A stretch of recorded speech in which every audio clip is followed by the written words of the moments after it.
Hello everybody, welcome back to another Adobe Photoshop CC 2021 tutorial. This one, I'm going to show you how to remove a background from any image.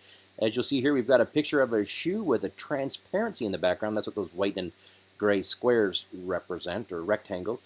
Here's the original shot. I'm going to turn the top layer off. This is the original shot, and now this is what we got it to. We got rid of the entire background in like 10 seconds. All right, let's go. I'm going to delete the top layer, so this is the layer that we've brought in.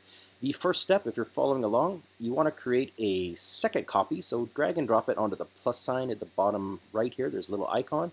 That creates a duplicate layer. I'm going to turn the bottom layer off, and now we're on the top layer. The next step, you want to go to your Properties panel. If you don't see it, you can left click on it in Properties, and it will load up. For me, it's right here.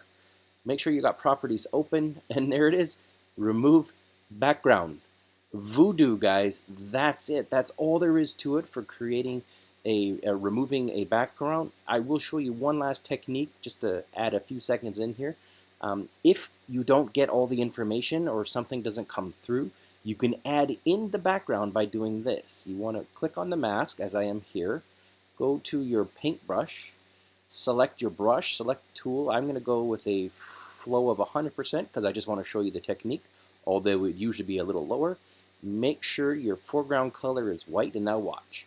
When I paint over, I am literally painting the background in. So if I didn't get something, you can just paint it in like I did there, guys. But that is how you remove a background. Thanks for watching this tutorial. I got a ton more stuff coming up. Stay tuned.